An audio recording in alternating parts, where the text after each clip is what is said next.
Oh my gosh, I had no idea that you couldn't go live while you were driving. I did not read the rules. I just got a strike. Oh my gosh. I'm thinking, like, I'm a rule follower, so like the fact that I got a strike, it like flipped me out. I'm like, oh no, I'm so sorry. Don't put me in jail. Anyway, so I was trying to go live to just like, I don't know, because I didn't really know what to talk about today. Hi guys, I'm Jen Carstensen. I'm a realtor in Memphis, and I sell about 100 houses a year, so follow along with me for a day in the life of what I do every day to get to 100. I think our team is going to end the year somewhere north of 120 deals. And I think that is, if I added up all of our producing agents, we do have a team of 11, but many of them are in the new stage, so they're not in team rotation. They're still in the training phase of life. So I think we have 4 producing agents. Don't hold me to that. But so the 4 of us did 120 deals this year. So ish. I don't know where it's going to land because some fall, some last minute. Anyway, I normally myself sell about 100, and I this year decided to leverage some of those appointments off. So normally I am 50% or more, 55, 60% of the volume that we do as a team is my production, and I'm trying to reduce that down to a more manageable number. So I'm thinking 20, is the goal for 2025. So that means leveraging 30% of my business to my teammates. I think I may have done that even more because one of my teammates, Marina, I'm coaching her into getting really good with investors. So we have a lot of people that want to invest in Memphis that aren't bottom feeders, that are actually realistic. And so I'm trying to teach her how to weed out, the bottom feeder investors that are going to offer, pennies on the dollar. I guess that's what I can talk about.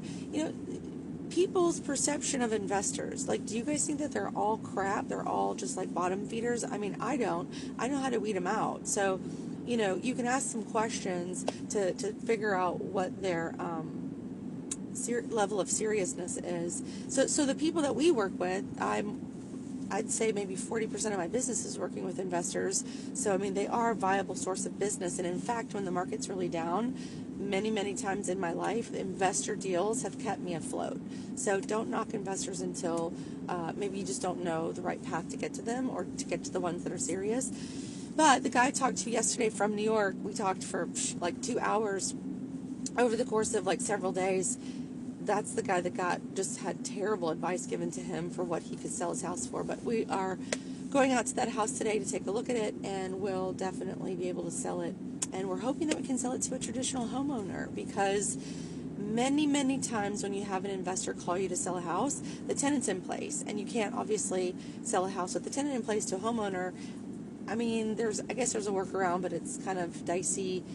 You can't close on the house with the tenant in place. You could technically boot the tenant out before possession and, all that stuff, but it's kind of risky for everybody. I don't recommend it. But anyway, so this particular investor was like, hey, my tenant's gone. What do I do? Do I renovate it and put a tenant in it and then sell it?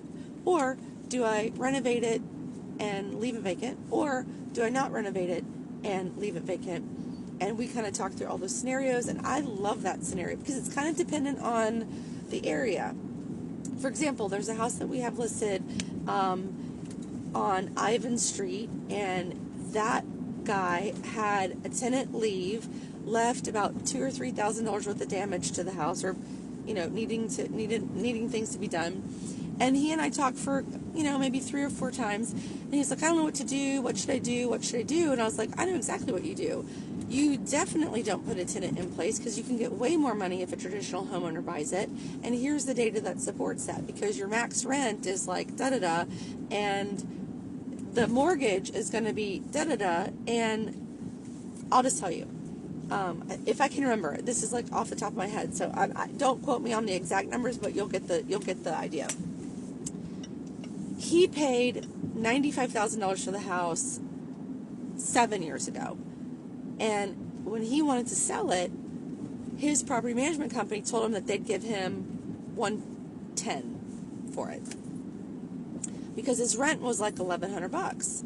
And he goes, man, that's kind of a good deal. I don't know. Is it a good deal? I'm like, no, it's not a good deal. I said, you could get like $145,000 for this house. What are you talking about?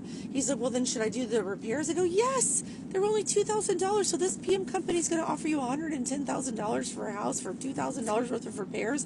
I guarantee you they're going to turn around and sell it for $145,000, $150,000 and they're telling you that it's just for simplicity purposes. I go, sir, are you in a hurry to sell this? He says, no. I go, then where's the value in taking $35,000 less for the house? Like, what's the value to you? Why don't you just do the work for $2,000? We'll put it on the market for $145,000. Even with commissions and fees and whatever, you're still coming out ahead. He's like, okay. I go, and we're going to take professional photography, and we're going to do virtual staging. So what do you have to lose? He's like, well, okay. We got 2 offers on the house within the first couple of days. So we were multiple offers. He's like, well, you definitely did what you said you were going to do. And I said, sir, that's what I'm trying to, that is the message I'm trying to get out to people. That not everybody's a slime ball. We're not used car salesmen. We're not all the same. We don't all have the same mindset. Some of us understand the difference between marketing and advertising. And you are a very kind seller. You are a kind, realistic seller. You're motivated. You want to sell. You're not like bossy. You're very kind. And like, you're exactly who I want to work with. Somebody that trusts that I'm not going to screw them and that I would never want to take a house that's overpriced. So never would I ever think your house is overpriced. So anyway, the next conversation is with another guy, and we're going to be listing his investment around 165. Now you guys might say, boy, that's such a low value. Are you kidding me? And to you, I say, don't knock investors because they have friends who are likely also investors. So my logic is and always has been, if I know a guy that has 2 $150,000 houses, I know I can do 3% of anything. So I know immediately that's 300,000 times 3% is $9,000. That's good for me. I'll work for $9,000, especially if I have to have a 1-hour conversation and that's it. I'll work for $9,000. Then if I do a good job for him, he probably has buddies. And then those buddies probably have properties, or those buddies might want to buy properties in countries, in states that I know fellow realtors that I can connect them with. It's all about relationships. One time, this lady called me. This is a true story. One time, this lady called me. Is this red? Is this green? Can I go? I'm waiting until the other guy goes. Or is it? He doesn't know either. Yeah, we can go. This is so funny. Memphis driving is so funny. Anyways, this is a true story.